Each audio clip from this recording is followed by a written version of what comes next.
Shamaa harka fuunee hordoftoota fi kabajamtoota Mulgeetaa Tuubii akkam ooltanii nagaa keessanii ani nagaa kootii galata waaqayyoo. Har'a Mulgeetaa maal qabattee dhufte hoo jettanii viidiyoo duniyaatu dhugaa dubbachuudhaa fi duniyaan jagnaa dubartiiti. Hundumti keenya dubartii akkanaa dubartii cimtuu akka taanu isiniin jedha. Inna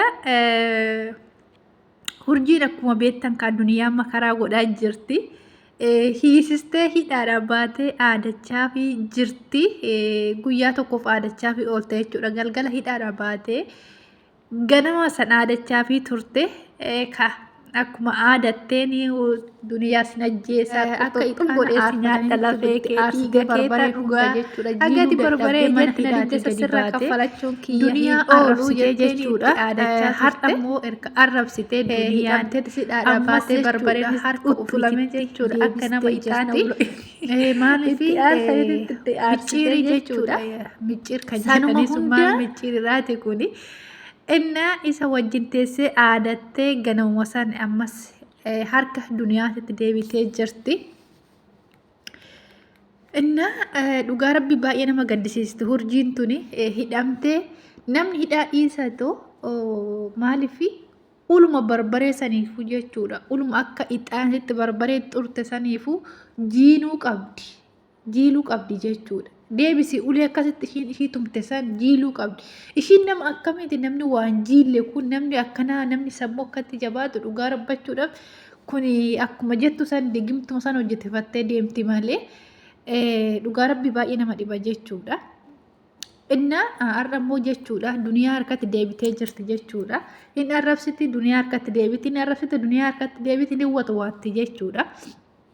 Inna akkuma hidhaadhaa baateef duniyaadhaaf irraa baatee aadachaa turte arrabsaa turte garuu guyyaa har'aa kunoo viidiyoo haarawaa qabatanii as ba'anii akkasitti ciccireen lafaa ka'a duniyaa akka foonititti ciccireessi nyaadha jechaanii turte kunoo amma immoo duniyaa harkatti deebiste kayina ciccire jettiin mana ofii keessatti qabdee koottu namuu na rukutii koottu mee harkaan walitti bobbaana jettiini.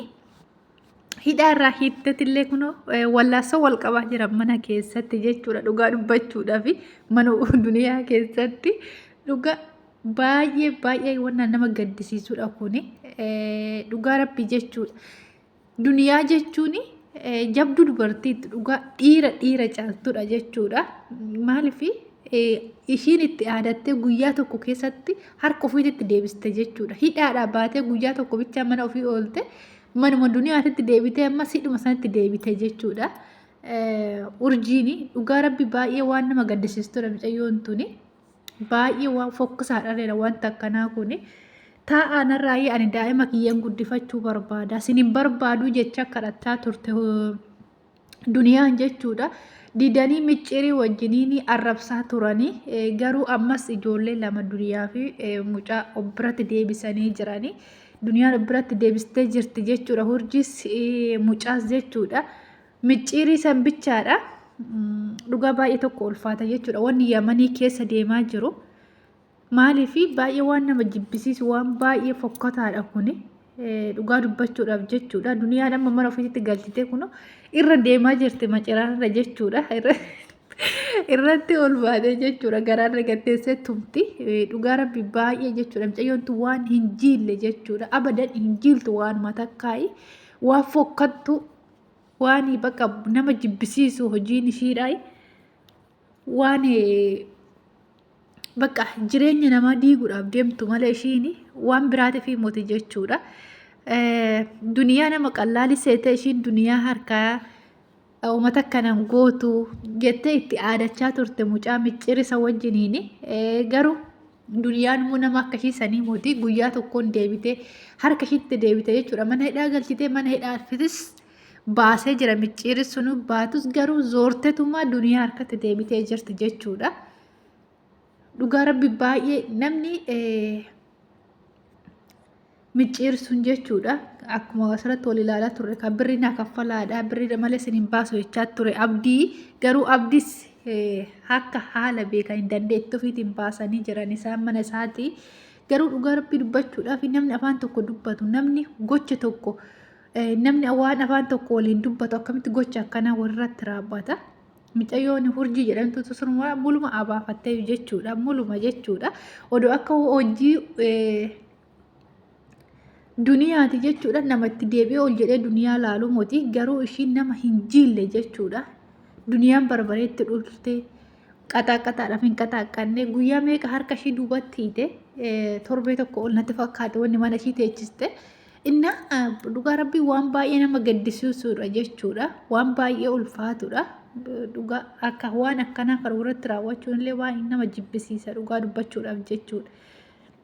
Amma moo ishii suuqii gadi baatee suuqii keessa zanaafataa jettu duniyaan immichi goota harkatti deebiste qabdee inna baay'ee tokko nama jibbisiisa. Baay'ee waan fokkataa waan baay'ee namarraa fokkisu gochisaa raawwachaa jiran kuni.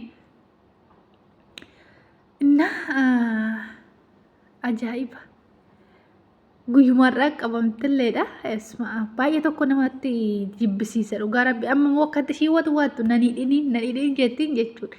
Gaafa mucaa jala teessee miccirisa wajjin teessee akka foonitti caccabsee si nyaadhaa si dhuga dhiiga kee jettee aadattu sanii